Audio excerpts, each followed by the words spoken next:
বেড়িবাঁধটা হওয়াতে আমাদের একটু সমস্যা হয়েছে, কারণ আগে পানি টানি ছিল, জেলেরা মাছ টাছ ধরতো, মাছ বিক্রি করে জীবিকা নির্বাহ করতো।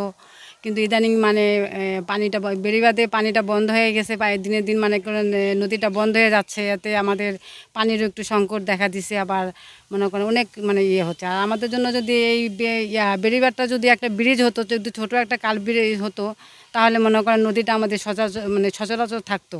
এতে মনে করেন মানে আমাদের জন্য সুবিধা হতো আর কি।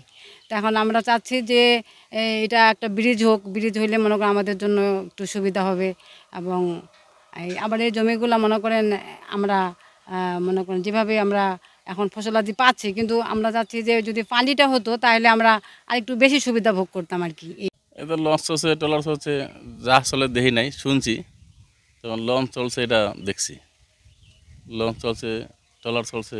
অন চলতেছে না, বেড়িবাঁধ জন্য চলতেছে না। আমার পিছনে যে একটা নদী রয়েছে, এটার পাশে যে বেড়িবাঁধটা, এই বেড়িবাঁধটা হওয়ার আগে এখানে একটা শাখা নদী ছিল। শাখা নদী দিয়ে লঞ্চ, পণ্যবাহী বিভিন্ন ছোটোখাটো বলগেট জাহাজ চলাচল করত। কিন্তু বেড়িবাঁধ হওয়ার কারণে এখানে সেই লঞ্চ, যাত্রীবাহী লঞ্চ এবং পণ্যবাহী যে ট্রলার, সেই ট্রলারটা টোটালি বন্ধ হয়ে গেছে। এইখানে যে নদী আছে, নদীর পানিকে ব্যবহার করে কৃষকরা 12 মাস চাষবাস করতো। এবং এখানে জেলে যারা রয়েছিল, জেলেরা কিন্তু এই শাখা নদীতে তারা মাছ শিকার করে জীবিকা নির্বাহ করত। কিন্তু বেড়িবাঁধ হওয়ার কারণে সেই বিভিন্ন সুযোগ সুবিধা বঞ্চিত হচ্ছে। তো যদি এখানে একটি ছোট্ট কালভার্ট বা ব্রিজ হয়, এর ফলে এখানে যেই নদীটার নাব্যতা ফিরে পাবে, পানি সচরাচর বৃদ্ধি পাবে, এতে করে কৃষকরা তাদের সেচের জন্য পানি পাবে এবং যারা জেলে রয়েছে তারাও মাছ শিকার করতে পারবে। এখানে আশেপাশে যে মানুষগুলো রয়েছে, সে মানুষগুলো কিন্তু ওই পানি ব্যবহার করে তারা তার দৈনন্দিন কাজ করতে পারবে। এছাড়া এখানে বেড়িবাঁধ দেওয়ার কারণে যে এখানে যে নদী শুকিয়ে গেছে, সরকারি খাস জমিগুলো ব্যবহার করে এখানে অনেকেই আসলে এটা জোর করে হিসাবে সরকারি খাস জমি ব্যবহার করতেছে।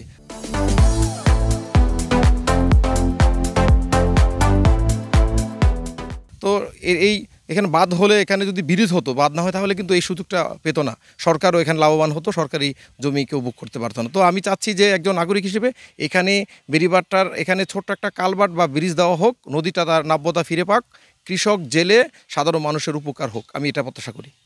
আনন্দবাজার যে বেড়িবাঁধ, অপরিকল্পিত বেড়িবাঁধ দেওয়া হয়েছে, সেই বেড়িবাঁধ দেওয়ার কারণে প্রাকৃতিক পরিবেশের সম্পূর্ণ বিপর্যয়। কোনো ফিজিবিলিটি তারা, আমার মনে হয় না যারা কোনো ফিজিবিলিটি দেখেছে। এই ফিজিবিলিটি না দেওয়ার কারণে প্রমত্তা পদ্মা যে শাখা নদী, এই শাখা নদীর একদম তারা গলা টিপে হত্যা করেছে। হত্যা করার কারণে এখানে হাজার হাজার জেলেদের জীবন জীবিকা, কৃষকদের কৃষি বিপণন এবং দক্ষিণবঙ্গের সাথে যে বর্ষাকালে প্রবল স্রোতের সময় নৌ চলাচল করে, বড় বড় লঞ্চ নৌ চলাচল, সেগুলো বন্ধ হয়ে গেছে।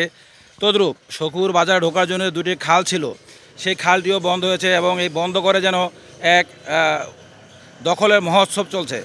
প্রশাসনের সামনে বৃদ্ধাঙ্গুল দেখে খালগুলো দখল করে আমাদের সখীপুরের হাজার হাজার এক কৃষি জমি জলাবদ্ধতার সৃষ্টি করেছে, জনস্বাস্থ্য হুমকির সম্মুখীন হয়েছে এবং পরিবহন ব্যবস্থার ব্যাপারে সম্পূর্ণ এক নাজুক পরিবেশ সৃষ্টি হয়েছে। সেই দুলারচর থেকে এখন ট্রলারে মাল নিয়ে আসতে হয়।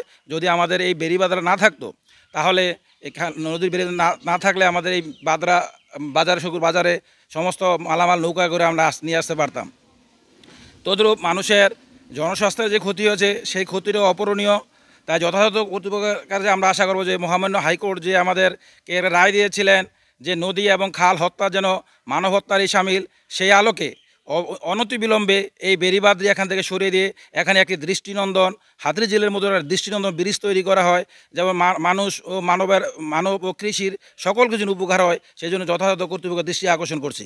বাঁধটা মূলত অনেক পূর্বে করা, যেখানে ওই নদীতে ভাঙন ছিল বলে হয়তো বা করেছিল এটা। আমরা বর্তমানে এটা আমলে নিয়েছি এবং মানুষজনের যোগাযোগের ব্যবস্থা এবং নদীর যে পানি প্রবাহ, এই দুইটাই বজায় রাখার মাধ্যমে এখানে কি সমস্যার সমাধান করা যায় সেটা নিয়ে আমাদের স্টাডি কার্যক্রম ইতিমধ্যে আমরা শুরু করেছি।